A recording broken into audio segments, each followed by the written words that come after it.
Jentzen. I'm about to go into one of the most important tools, I think, that exists for actors, and that's breaking down a script and script analysis. Often actors skip this step of script analysis and jump straight to performance. And the problem with that is that you don't get under the skin of it, and then often an actor will end up with this kind of surface approach, consistently surface.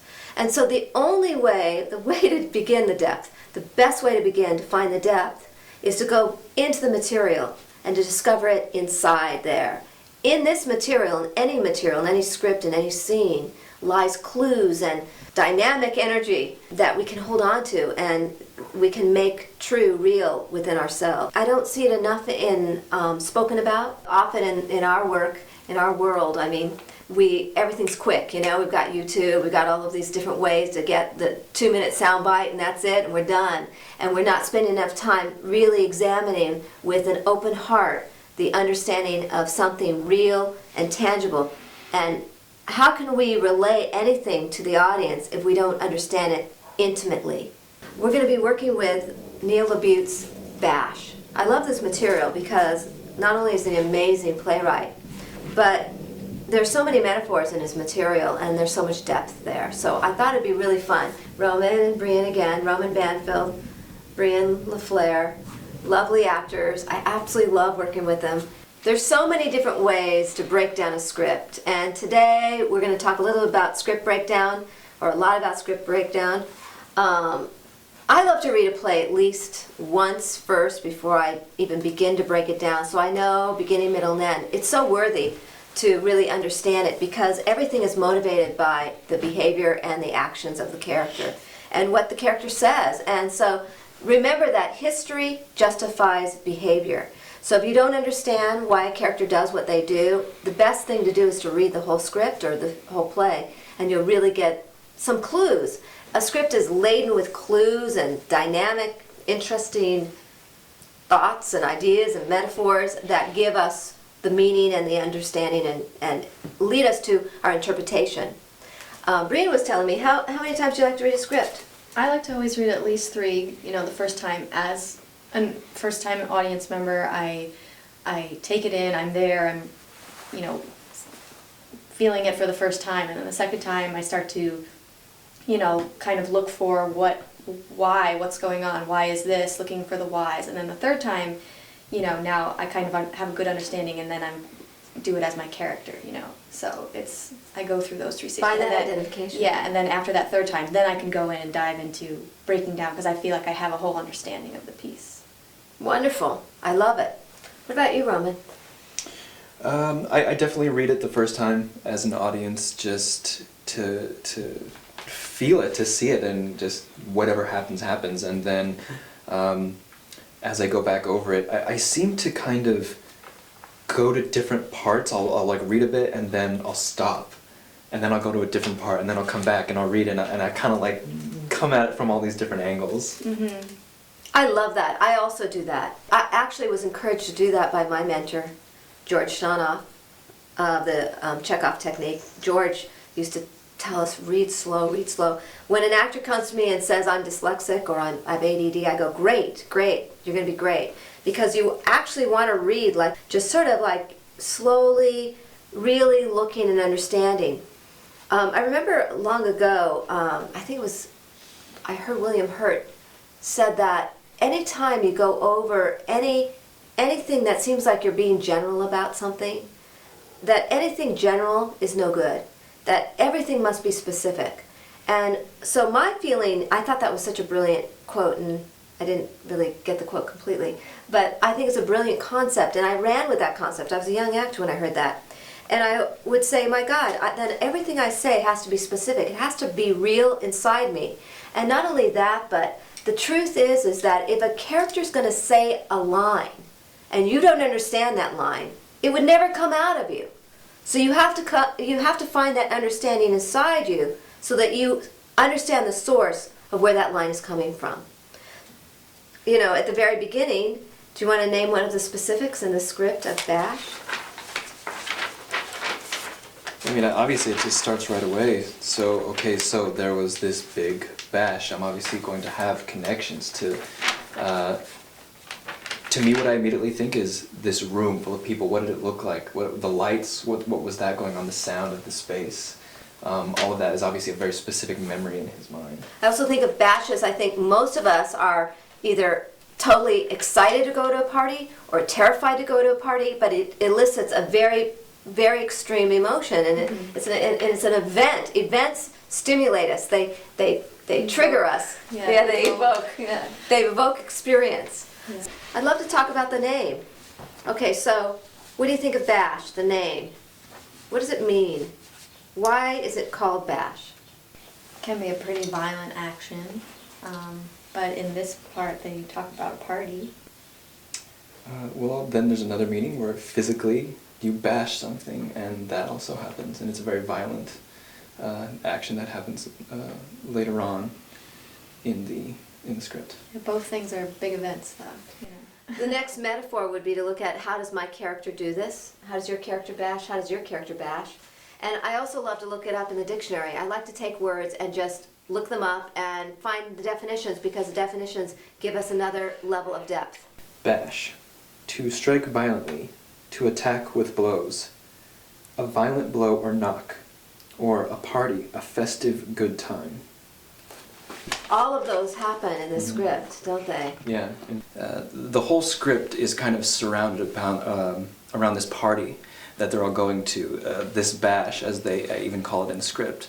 But the script takes a very violent turn when a group of guys removes themselves from the party and go and violently beat a gay man to death, which is obviously very, very terrible. So they literally, with their fists, bash this person in this very violent way. And interestingly enough, in that scene, the characters are having a really good time, again, like it's a party, like it's a bash. So it funnels through lots of parts of the script. Why do you think he keeps it from her? I think that there is a line that he crosses when he goes and he brutally attacks and murders somebody that he knows that, logically he knows that that's not accepted by normal society, but he has his kind of cohort that, helps him along to do these things. But in the kind of way that he feels justified, I think that he knows that the world doesn't view it the same way. And so I think he keeps it a secret for that reason. And I think that a lot of times as human beings, we are disturbed by things that we see in ourselves, outside ourselves.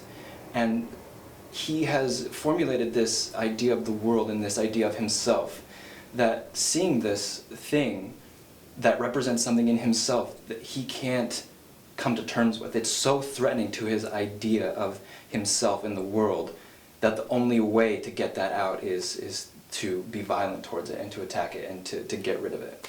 So interesting about John. What do you think about the fact that he has a tremendous attraction to the character Sue, his girlfriend? He has tremendous attraction. And I'm thinking that maybe when he sees these two gay men, that he feels a little bit of envy or perhaps feels threatened. And it threatens his love for her. Yeah, I definitely think that, it threatens his, because the way I get it is that his love for her comes back into his idea of who he is as a man. He talks a lot about the way she looks and about how attractive she is as that determines his value. He talks about it a lot in such poetic terms. It's so perfect and he loves her so much, and everything seems to be this fantasy to him, this fantasy world that he's created. What struck me about the script is that the women decide to wear their dresses, even though the men aren't dressed. They're going to dress later because they feel like they just want to look hot, even if they're going into a gas station getting a candy bar. Yeah, I think for Sue, it's about pleasing him, looking good for him, kind of, so he stays attracted to me, so he's, so I'm just doing that so he, stays with me. I think that's why she does it, And wants you. yes, keeping his eyes on me, kind of thing. What I found interesting was like when they first meet, you know, it's there. He has a fight with her ex-boyfriend, and it's a violent act, you know. And she says she's never seen it before, but I feel it kind of excites her. And then even when he gets that spot of blood on his shirt, she's excited by this kind of, even though I feel like she doesn't want to condone violence or anything, but it excites her, and it's like something deep down that she maybe doesn't like to admit that. She's very primal, and so Yeah. is he, and that's what's so fascinating about the script. We're going to go line by line, and we're going to just sort of break it down. And okay, here we go. So there was this big bash, Party. bash, whatever, in the city. That's what we came down for, the thing, this get-together. That's why we did it in the first place. Say this differently. Party, bash, whatever, in the city. That's what we came down for. Say that different. That's what we came down for. Say it again different. That's what we came down for. The thing. This get-together. Now, what did you hear different when you said it now differently? Well, I mean, I guess I heard different things different times. You know, sometimes it's more of like a congenial nature, and you know, this is what I'm talking about. Another time it's more of, this is important, like this is what we can, like this is, there was an importance around this event, and I want you to get that. So it just kind of depended. You know what jumped out at me? Yeah. What jumped out at me is the word "the thing." Yes, Right. I was thinking that. Yeah. Okay, young lady, good. Yeah. Speak up. Anytime. Thing, it rang true. The thing. So Yeah. what's the thing? Thing. Mhm. What is the thing? There's the get-together. Yeah, but it's It's also, the event, Mhm. the thing, there's other things in the thing. Yeah. And you're going to talk about that thing. So Mhm. you're not worried about protecting it, because you're going to open setting up up for it. later. You're Yeah. setting, Mhm. he's setting us up to hear about something that happened. So as we had analyzed this, one of the, while we're doing the first read, and we go slowly, one of the most wonderful things is to actually have a connection with our partner.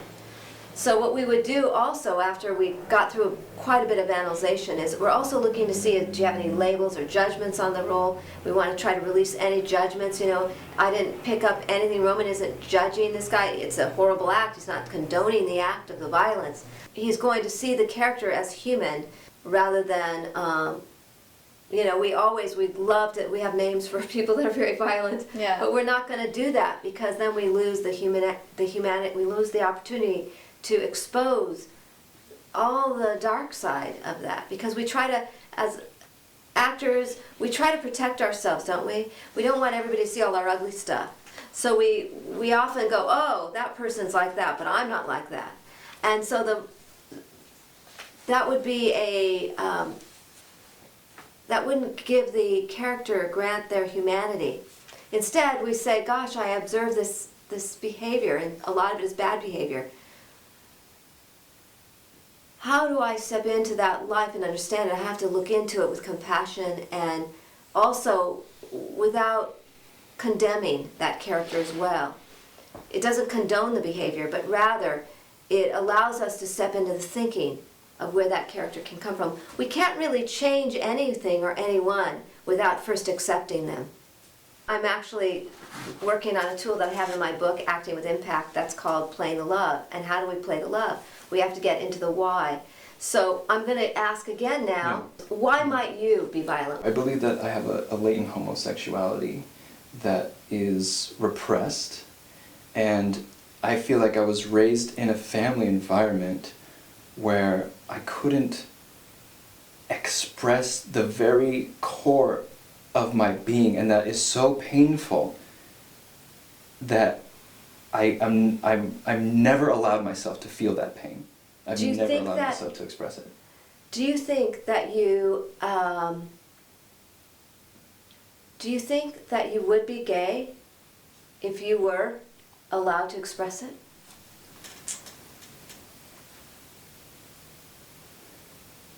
No, honestly, I don't. I just think that it's feelings towards that, and it's and it's like a I get what you're collapsing saying. of the soul in a way. Yeah. So there's a part of you that was never expressed as a child that doesn't allow you to see love in others. What kind of love do you feel then towards your girlfriend? That it's right. That it is, the love is, she makes me feel like I'm the man that I'm supposed to be. Does that make sense? That's wonderful. It's always about specifics. And that's the crucial thing about really getting underneath the skin of a character and making sure that you're not playing a label or a surface assessment of the character. So now I want to ask for what happened, and he's going to use his imagination. We know what's in the script. Sometimes it's in the script and you can find something that happened or a word or a line that leads you to believe and understand a specific moment that occurred to the character that made the character the way they are. But there's always one event that shapes us completely. And I bet all of you could name something in your life, in your childhood, something that happened that triggered something, a choice in your life that changed you or set you on a course, and you're still on that course, or you're still overcoming the course. And so, what happened? What happened in my life? Yeah, in your childhood as the character John, what happened that made you aware that you had to shut that part of you down? Was it your father? Was it your mother? I think it was both. My father ran a household where anytime as I was young, I maybe wanted to do something like play dress up, and I was admonished for that, really punished harshly for wanting to put on a dress. I thought maybe that was, that would be fun. I put some makeup on, I got into my mom's makeup, but I was really punished really severely for that because they really wanted to stop what they saw as a threat of me becoming gay later on, even though I was just kind of exploring the femininity there that I saw that seemed exciting. Also, I was raised, I wasn't ever allowed to express myself creatively in any way. My dad would literally cut my hair every 2 weeks exactly how he wanted it. And I always wanted to grow it out, but he would never let me, and he forced me to never have any sort of expression of my soul as I saw it. And this is true of the character in the material. And so he's grabbing from the material some truths, some imaginary ideas. I think it's a wonderful idea that perhaps you went off and you tried to do kind of some of this cross-dressing thing. It was a major threat, even though he was straight, and so that shut him down and shut down a part of his creativity. And so then you have this choice. Yeah. You have a choice as a character, and the character makes a choice that then I have to continue to prove myself and go above and beyond to prove myself, so that I'm maybe all of a sudden these other friends of yours become like Dad in a way. Another person that you have to prove that you are the masculine, you are the man that you're supposed to be. Yeah. It's interesting, this line right too. I'm not going to drive 3 hours with all these guys, very macho. I'm not going to speak in such close quarters with these guys, I honestly love that you pulled that line out of the page just by staring at it. Yeah, it's amazing how these lines start to come to life. They start to dance. They start to inform you so much. Yeah, now you know more about how to say that line. Yeah. Is there a way you're seeing your character? Do you feel like she's... Then when he mentioned the hair thing with his dad, and then she says she likes it better when his hair is longer, because when his dad's away, he lets it grow out. So it's like that's, she likes his true self, and that's even like going back to where like a little bit of this violence kind of excites her. So it's like she loves also the threat. Yeah. Challenge. She Yeah. loves it when he challenges. Maybe you even thrive on him showing his manhood often. I think she does. I think it excites her. Yeah. And so Or me. that Excites you're her. it makes so much sense that you found each other, because you both are almost trying to dance in that same, or walk on the same ledge, so to speak. Yeah. And I also want to talk about the joy of this. the pleasure of breaking this down and getting to know these characters, and just the inquiry and the conversation is such a, it might seem kind of intellectual in a way, but it isn't really. It lives in me now, these characters. It's very playful. Yeah, and light, and I wonder about this. This play is Bash by Neil LaBute, and I encourage you to read this now and to try to find more than what we just found. You never know what you will uncover, and thank you very much for sharing this with us. Want more tools? Check out my book, Acting with Impact. And to help identify your emotions and build your emotional range, check out my Life Emotion Cards. Both can be purchased at Samuel French on Amazon or at my website at kimberlyjentzen.com.